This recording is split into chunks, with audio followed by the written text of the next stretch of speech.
여러분 안녕하세요. 이동훈입니다. 컨텐츠 산업 창업론 7주차 수업을 진행하겠습니다. 이 동영상은 화요일에 해당하는 동영상이고요.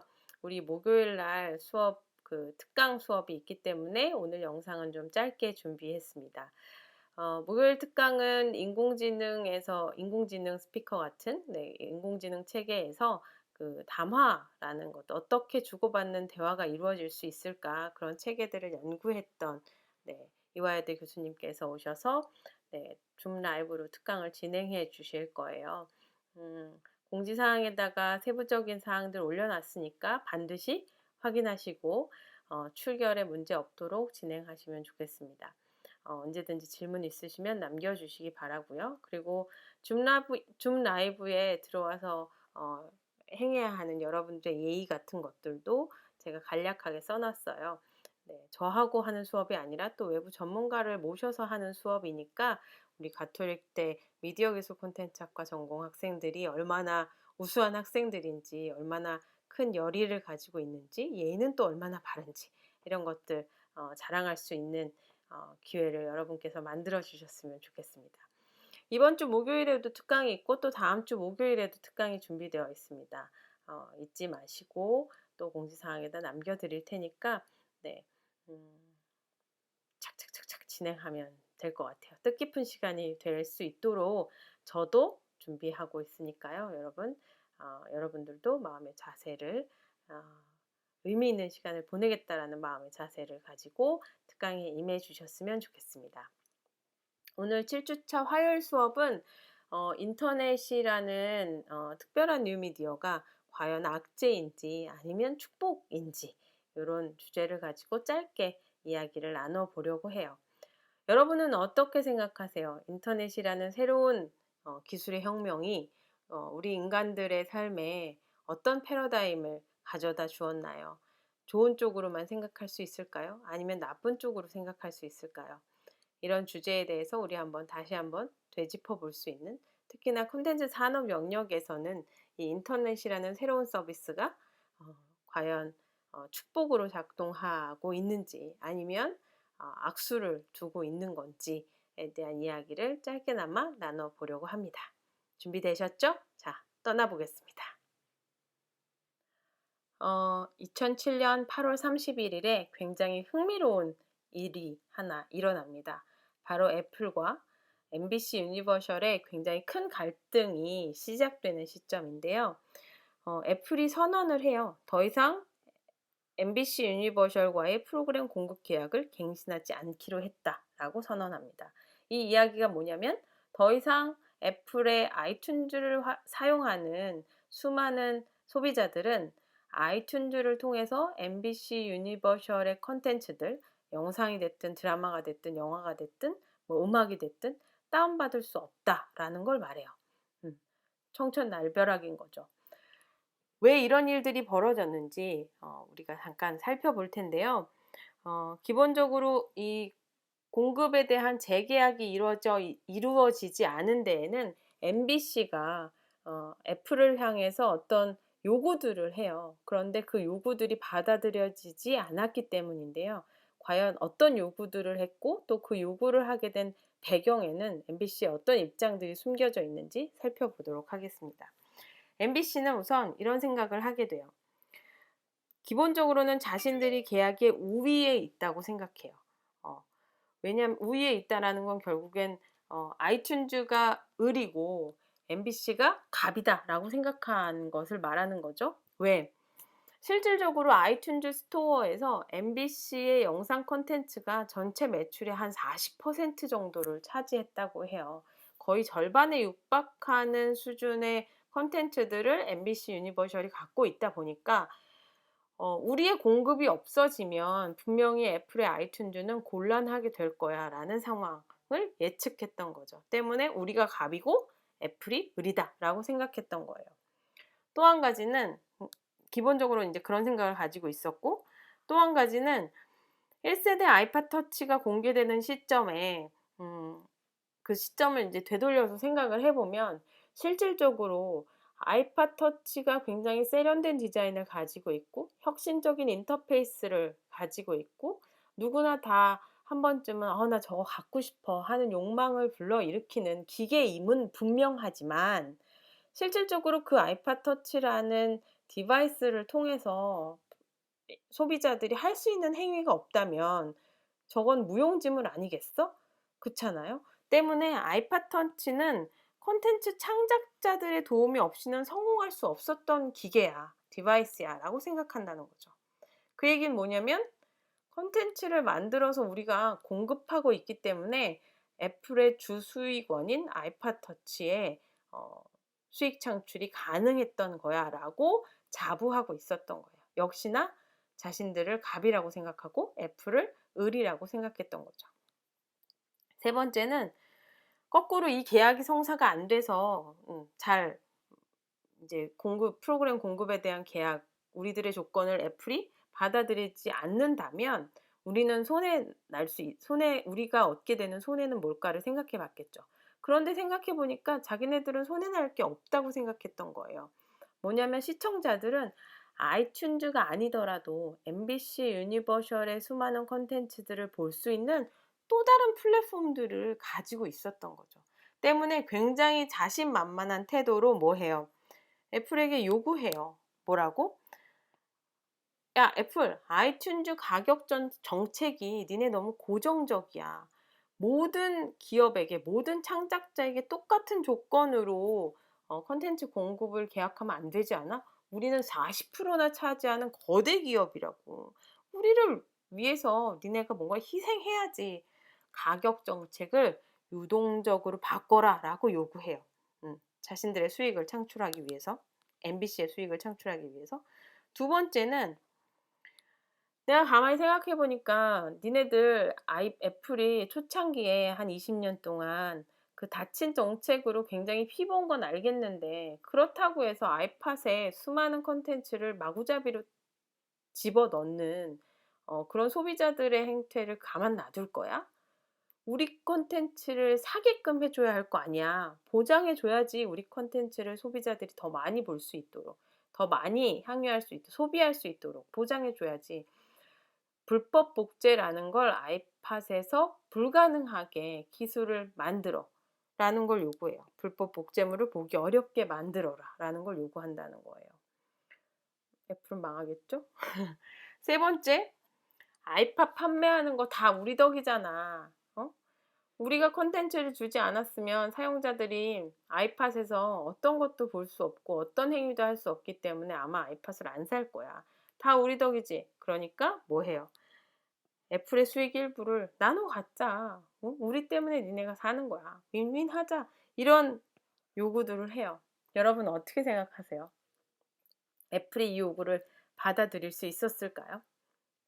사실 MBC 관점에서 이 도박과 같은 일은 굉장히 안전한 일이라고 생각했대요. MBC는 입장에서 보면 아이튠즈에서 소비자들이 MBC 프로그램을 찾지 못하면 어째요? 다른 데서 얼마든지 다른 채널에서 다른 플랫폼에서 얼마든지 이 컨텐츠들을 볼 수 있으니까 자기네들은 손해 날 거 없고 아이튠즈의 영상 카테고리나 아이팟 터치의 판매 실적을 올리기 위해서라도 애플은 MBC 앞에 무릎을 꿇을 수밖에 없을 거야 라고 당연히 생각했다는 거죠.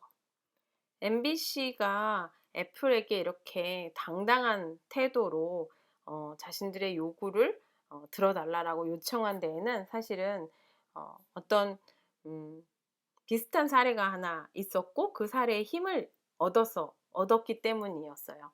월트 디즈니와 바로 타겟이라는 유통망 사이에 있었던 일인데요. 월트 디즈니가 미국의 대형 유통 채널인 이 타겟, 우리나라로 치면 뭐 이마트나 롯데마트 같은 그런 마트가 되겠죠.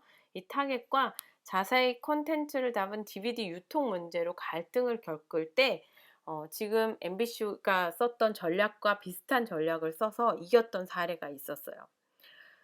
그 전말을 잠깐 설명해 드리면 디즈니가 이게 이제 그 MBC 같은 꼴이 되는 거죠. 디즈니가 아이튠즈라는 새로운 유통 채널을 뚫기로 결정해요.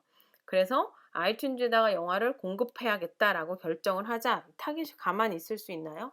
아, 우리만 응? 뭐 디즈니 영화들 우리가 팔 수 있게 우리한테 준다며. 그런데 니네 왜 다른 채널을 가져? 기분이 나쁜 거예요. 그래서 불만을 품은 타깃이 자기네 매장 안에 있었던 수많은 DVD라던가 디즈니 영화들 다 제거해버려요. 빼버려요. 그러니까 더 이상 우리 타깃이라는 마트에서는 디즈니의 영화들, 머천다이징 상품들은 팔지 않겠다. 뭐 매장에서 홍보할 만한 그런 것들도 다 철수하겠다. 다 빼버려요. 하지만 그러면 이제 타겟은 무슨 생각이 들었냐면 우리가 엄청나게 큰 유통 채널을 가지고 있으니까 디즈니가 무릎을 꿇고 아, 잘못했어요. 저희가 앞으로 잘할게요. 한 번만 봐주세요. 우리가 생각이 짧았어요. 뭐 이렇게 막 구걸하면서 들어올 줄 알았던 거죠. 그런데 그런 줄 알고 이제 이 DVD 제품들을 모두 다 빼버렸던 거예요. 그런데 시간이 지나고 타깃이 원래 생각했던 그 결과대로 이 상황이 흘러가지 않았던 거예요. 특히나 연말 연휴를 겨냥했던 영화 한 편이 개봉돼요. 우리 초창기에 1주차였나? 그 메이저 영화에 대한 이야기 하면서 제작비가 어마어마하게 들었던 영화 1순위, 2순위 뭐 이런 거 했던 거 생각나세요? 거기 1순위가 뭐였죠? 캐리비안의 해적들이었잖아요. 연말 연휴를 겨냥한 영화 캐리비안의 해적들이 개봉했어요. 그런데 디즈니가 뭐라고 얘기했냐면 야, 우리 영화 타겟 니네한테 제공하지 않을 거야. 그러니까 타겟 입장에서는 이게 굉장히 큰 수익을 창출할 수 있는 굉장히 큰 금액의 영화인데 안 하겠다고 하니, 우리한테는 영화를 주지 않겠다고 하니 어떤 생각이 들겠어요? 꼬리를 내려야죠. 그리고 협상 테이블에 앉아서 아, 그래, 니네 새로운 유통 채널인 아이튠즈에도 콘텐츠 주고 기존의 유통 채널이었던 우리한테도 콘텐츠 줘, 제발, 이렇게 되었던 그런 사례가 있었거든요. 이 사례를 보고 MBC가 우리도 그러면 디즈니처럼 하면 아이튠즈를 향해서, 여기가 MBC 입장에서는 아이튠즈가 타깃이었던 거죠. 기존 유통이었던 거죠. 하면 얘네들도, 애플도 아, 제발, 그래, 우리의 수익 구조 니네 나눠줄게, 미안해, 우리가 잘못해서, 이렇게 무릎 꿇고 들어올 줄 알았는데 결과는 그렇지 않았다는 거예요. 아이고, 저 포스터가 있었네요. MBC와 애플의 갈등의 결과는 절대적으로 애플이 이겼어요. 무슨 얘기냐면 아이튠즈의 고객들은 MBC 콘텐츠를 보기 위해서 기존의 아이튠즈가 아닌 훌루나 아마존과 같은 합법적인 채널로 몰려들지 않았어요. 어디로? 불법 복제물의 규모로 불법 복제물을 서비스하는 그런 플랫폼으로 몰려들었던 거죠. 그래서 2007년 12월 1일을 중심으로 한 MBC와 경쟁사들의 불법 복제물 추이 그래프를 살펴보시면 2007년 12월 1일 전에는 이 MBC가 아닌 것들의 불법 복제물 추이가 대부분 다 대동소이 비슷했었어요. 그런데 이 2007년 12월 1일, 즉 더 이상 우리가 아이튠즈에다가 서비스하지 않겠어 라고 선언한 그 이후에 MBC의 불법 복제물 수가, 규모가 다른 경쟁사들, 뭐 ABC가 있을 수도 있고 폭스 TV일 수도 있고 CBS가 될 수도 있고, 이런 다른 경쟁사들의 규모에 비해서 월등히 커진 거예요.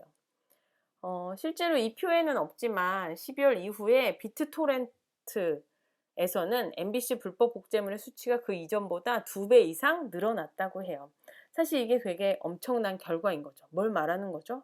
수많은 사람들이 MBC가 생각했을 때는 우리가 아이튠즈에 서비스를 하지 않는다면 수많은 소비자들, 향유자들은 훌루나 아마존과 같은 또 다른 채널에서 우리 콘텐츠를 살 거야 라고 생각했지만, 실질적으로 수많은 소비자들은 훌루나 아마존과 같은 합법적인 채널을 간 게 아니라 불법 복제물로 몰려들었다는 거예요.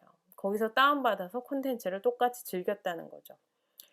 아이튠즈 사용자들은 비트토렌트 사용에 한번 익숙해지고 나면 음, 어, 더 이상 다른 서비스들을 이용하려는 생각을 안 하게 되는 거죠.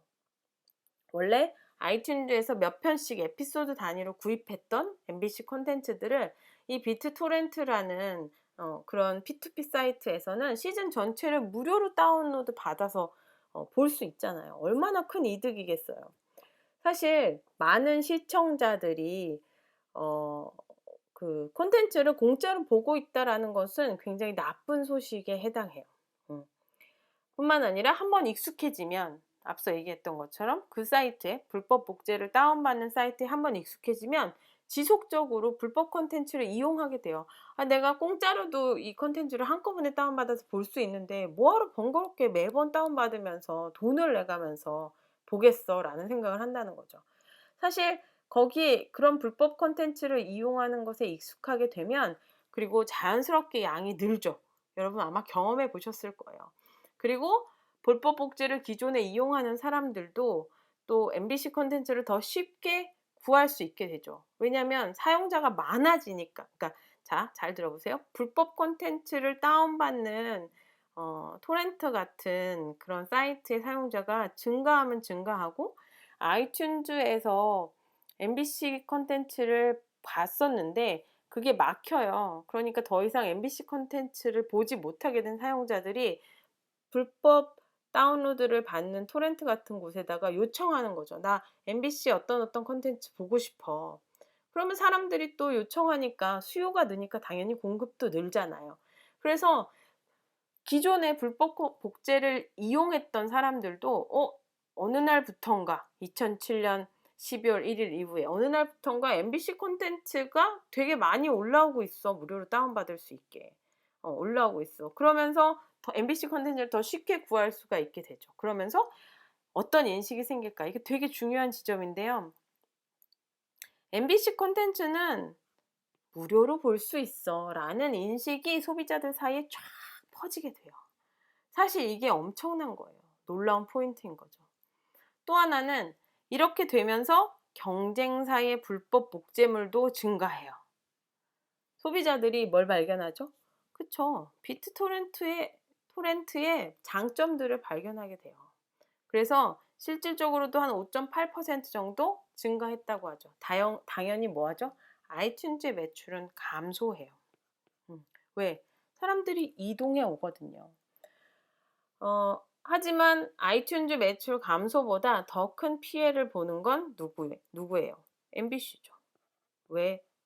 MBC 콘텐츠는 무료로 볼 수 있대라는 인식이 퍼졌기 때문에 다시 2008년도 가을에 MBC가 애플을 협상 테이블로 끌고 와요. 엄청 자존심이 상하는 일이고 다시 재계약을 하게 된 것이죠.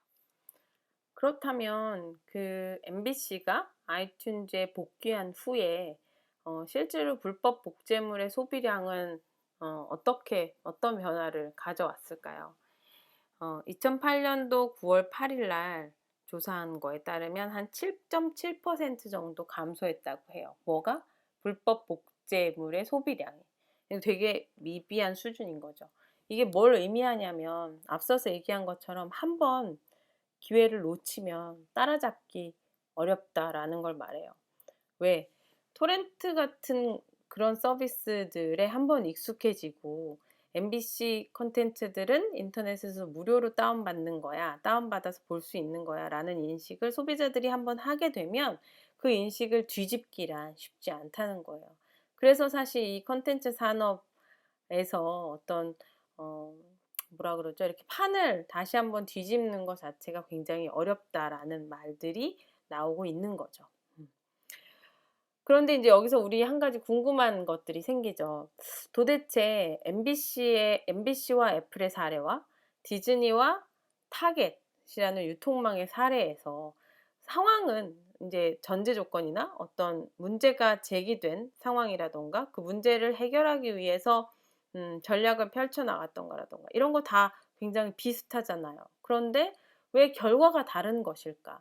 디즈니는 성공했고, 디즈니의 전략은 성공했고, MBC의 전략은 실패할 수밖에 없었을까? 디즈니가 캐리비안의 해적이라는 정말 어마어마한 영화를 어, 그런 콘텐츠를 가지고 있었기 때문일까? 물론 뭐 그렇게 생각할 수도 있어요. 하지만 우리는 여기서 한 가지 생각해 봐야 하는 건 이게 온라인과 오프라인의 특성 때문은 아닐까라는 것도 한번 생각해 봐야 한다는 거죠. 정답은 아니에요. 누누이 얘기하지만. 디즈니는 오프라인 매장과 경쟁했고요.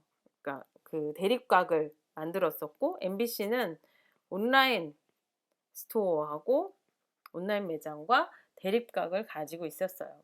온라인이 오프라인에 비해서 또 다른 어떤 특징을 가지고 있는 거죠. 온라인 유통 플랫폼의 성질에 대해서 잠깐 살피고 넘어가면, 기존의 어떤 엔터테인먼트 시장을 위협할 만한 이 몇몇 소수의 유통 플랫폼에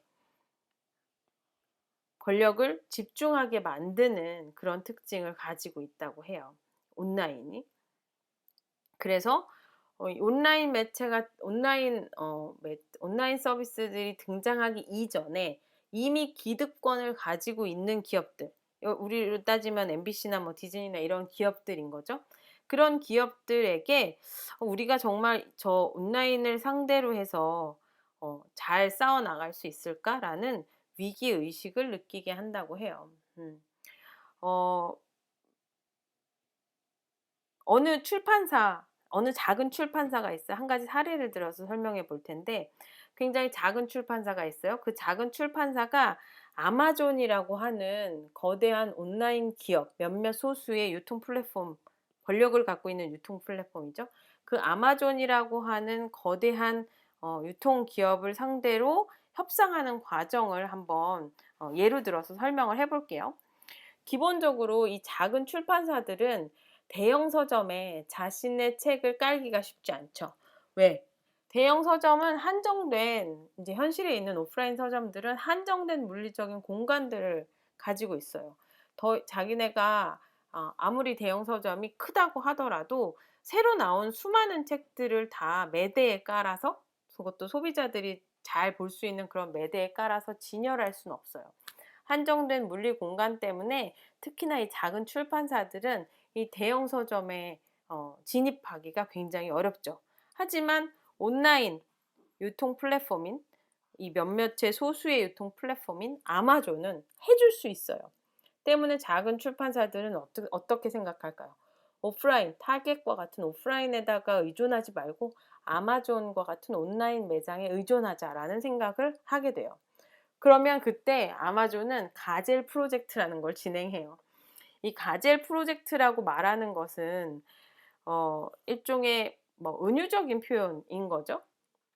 치타가 가젤을 쫓듯이 가젤을 쫓아가지고 막, 사실 상대가 안 되잖아요. 치타하고 가젤은. 근데 가젤을 쫓아가지고 가젤을 먹잇감으로 삼듯이 이 아마존이라는 거대 기업, 독점을 가지고 있는, 권력을 집중해서 가지고 있는 거대 기업이 맨 처음에는 치타가 가젤 다루듯이 살살살살 꼬셔가지고 작은 출판사를 자기 친화적으로 만들었다가 한꺼번에 확 잡아먹는 거예요. 무슨 말씀인지 아시겠죠? 그래서 이제 그런 가제 프로젝트 같은 환심을 산 후에 통째로 집어삼키는 그런 협상 프로그램들을 이 아마존과 같은 이 거대 기업들이, 온라인 기업들이 하는 거죠.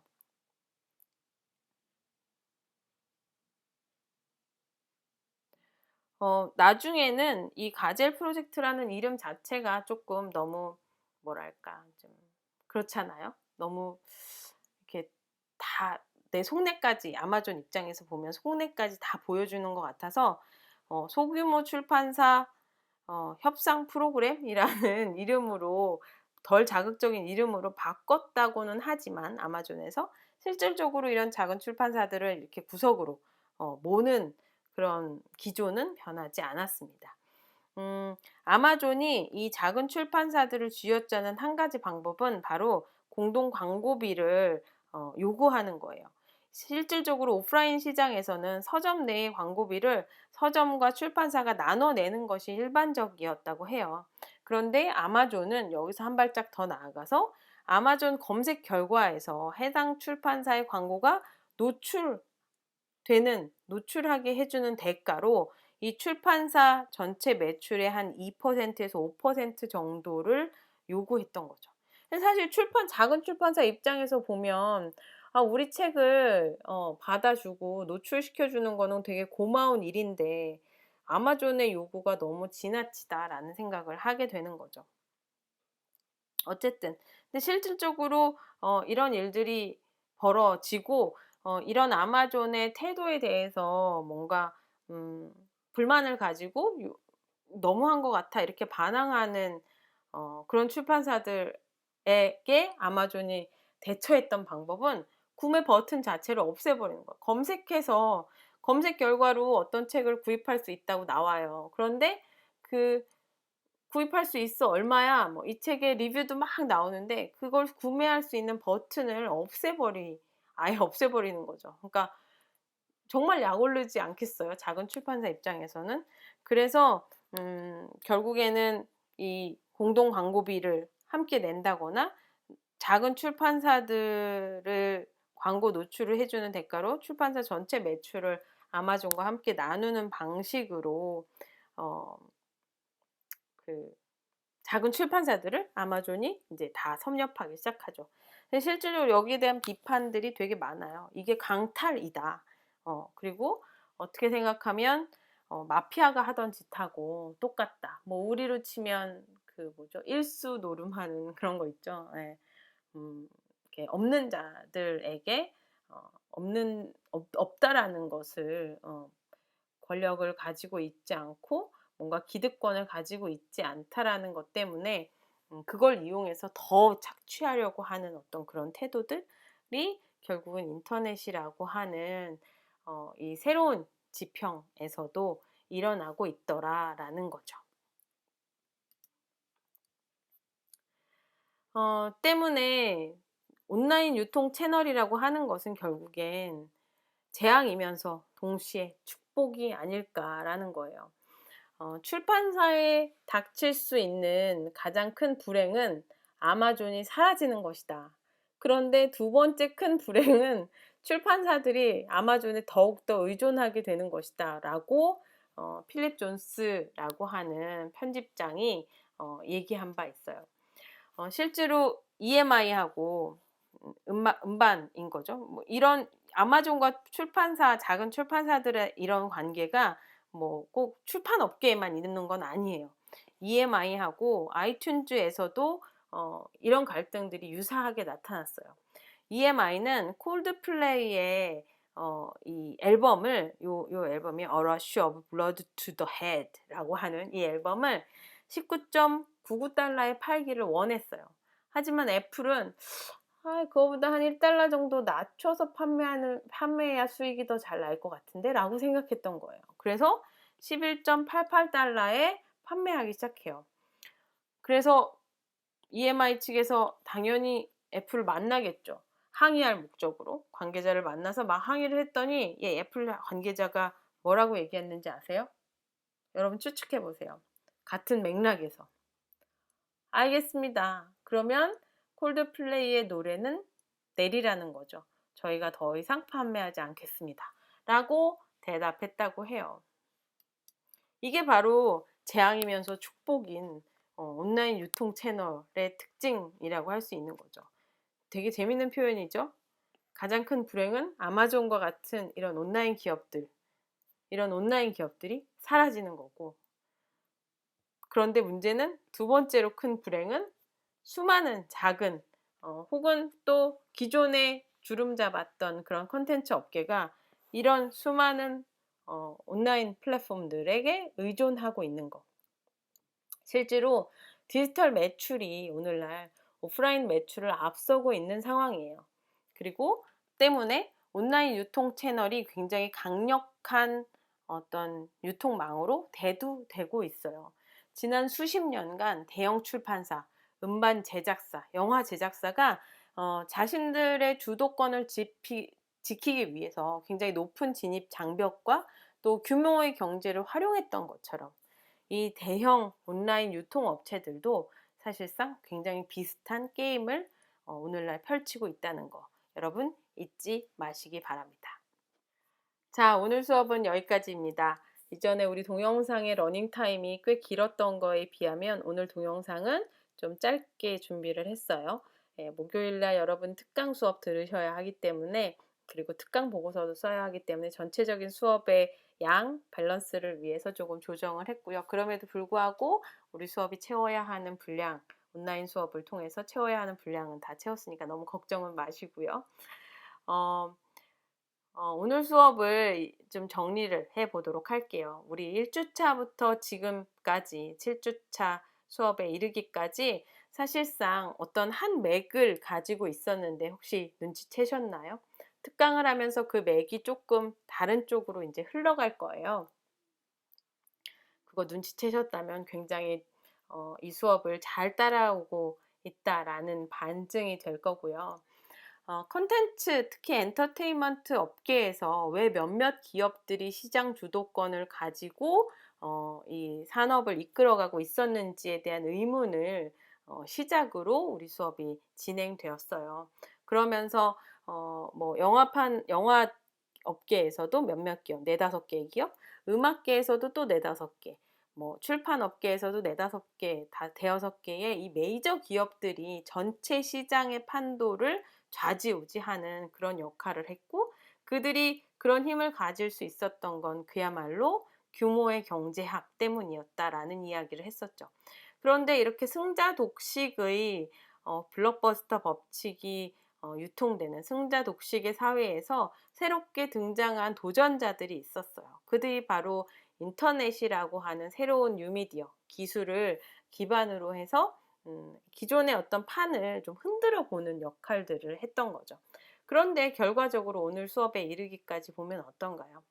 이 온라인 기업들, 온라인을 기반으로 해서 새롭게 등장한 이 기업들조차도 기존의 메이저 기업들이 가지고 있었던 어떤 규모의 경제학을 따라서 하기 시작했어요. 예. 그래서 또 다시 마치 기존에 있었던 이 엔터테인먼트의 판을 완전히 뒤바꾸는 것 같이 보이지만 실상은 이들도 기존에 있었던 이 메이저 기업들이 했던 몇몇의 공룡 기업들이 했던 그런 일들을 그대로 답습하고 계승해 나가고 있더라. 그러면 또 이들 역시 또 다른 어떤 또 다른 경쟁자들을 또 어느 시대인가에는 만날 수 있겠죠. 그리고 여전히 핍박받는 우리의 작은 규모의 콘텐츠 산업들은 어떻게 이 문제들을 이렇게 닥치는 문제들을 해결할 수 있을까? 영원히 그 공룡 거대 기업들의 집합할 수밖에 없을까? 이런 것들 한번 생각해 보시면 좋을 것 같아요. 뭐 그런 의미에서 사실 우리나라 콘텐츠들 K-한류라고 불리우는 BTS를 비롯한 싸이부터 시작되어서 BTS라던가 봉준호 감독이 아카데미 시상식에서 수상을 하게 된 뭐 이런 경위들은 굉장히 큰 쾌거라고 할 수 있어요. 그런 것까지 여러분 연결해서 같이 생각의 폭을 확장시켜 낼 수 있는 그런 시간들이 되었으면 하고요. 앞으로도 추후에 이제 강의를 진행할 때에도 여러분들의 생각들을 더 펼칠 수 있는 그런 시간들이 될 수 있도록 저도 최선의 노력을 다하도록 하겠습니다. 여러분들도 계속 수업했던 것들을 잊어버리지 마시고 끊임없이 반복하고 또 되돌려서 생각해보고 또 생각이 잘 안 나면 동영상도 다시 찾아보는 그런 시간들을 함께 보내셨으면 하는 바람을 가져봅니다. 오늘 하루도 수고 많으셨고요. 궁금한 것들은 여기 사이버 게시판, 질의응답 게시판에 올려주세요. 한 가지 더 말씀드리면 보완제와 대체제 과제를 하면서 여러분 질문이 이전과는 폭발적으로 늘어났어요. 이전과는 비교할 수 없을 정도로 굉장히 많아졌는데 이제 사이버 게시판에 물어보지 않고 저한테 개인적으로 이메일이라던가 뭐 가대톡이라던가 카톡이라던가 뭐 이런 형태로 물어보시는 분들이 계세요. 부끄럽다면서. 근데 부끄러워하지 않으셔도 됩니다.